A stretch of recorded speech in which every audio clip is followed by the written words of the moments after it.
Hello.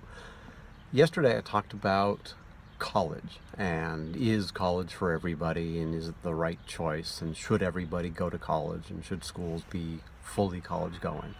The follow up to that is career technical education, which is kind of the answer for the kids that aren't going to be going to college. Career tech education covers a lot of stuff. In the old days when I was in school, it was auto shop, home ec, metal shop, print shop, wood shop. And that was kind of it. It was the shop class, is what people talk about and think about for shop. And in today's world, some of those are gone. There is no, most schools don't have shop classes. But what I'm thinking of when I'm talking about career tech ed, wood shop isn't necessarily a career. Print shop, nobody's doing offset printing and typesetting and things like that. It's all electronic.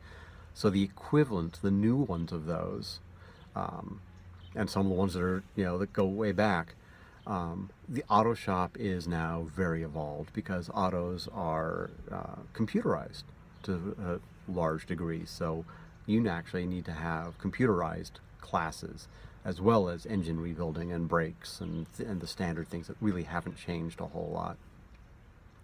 But you also have HVAC, which is heating, ventilation, air conditioning. That's a great career. Plumbing, electrician, cosmetology, medical assisting, dental assisting. I'm trying to think. The reason I'm talking about all this, the parking lot that I'm in right now, is for the what is called the Southern California Regional Occupational Center. I'm president of their board, and it's a bad name. I'm trying to see what we can do to rebrand it, to take out the word occupational out of it. In the old days, an occupational center, occupational program was that career tech ed. But I want to get the career tech ed name into the school.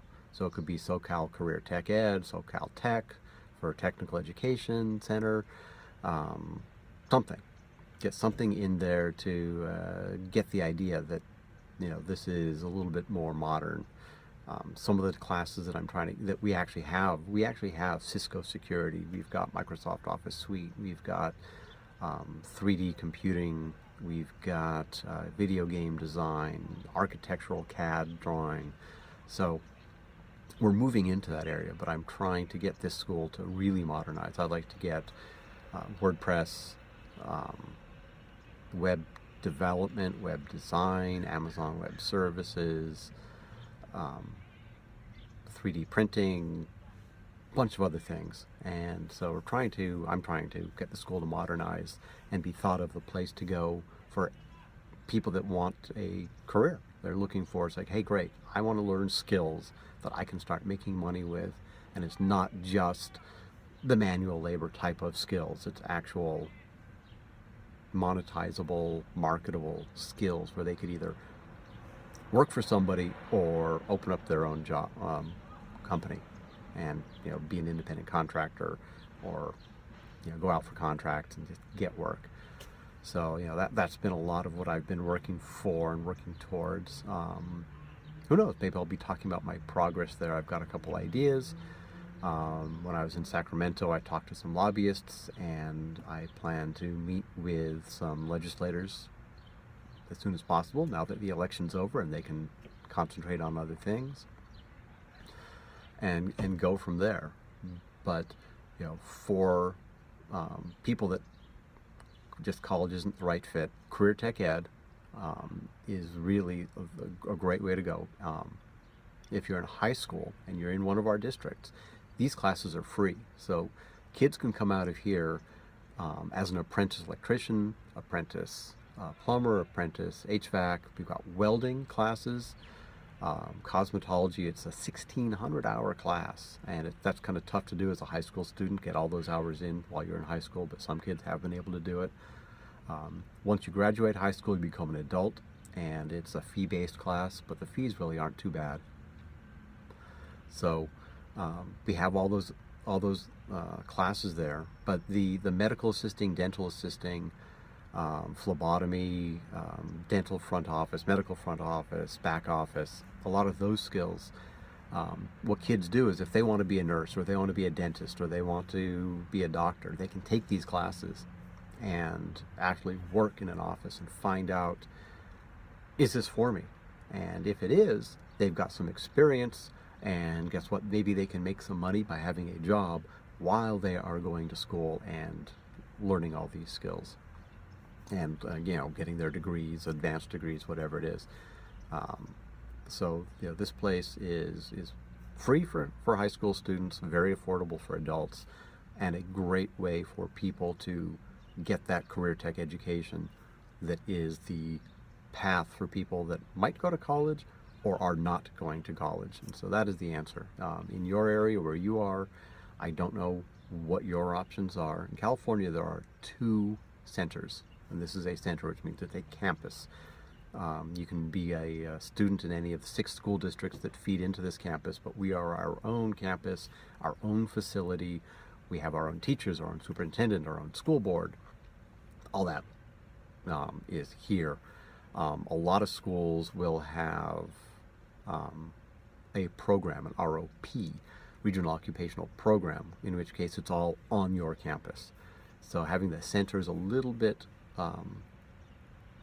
special. There aren't that many of them. In other states, there are some centers as well. A lot of them are programs.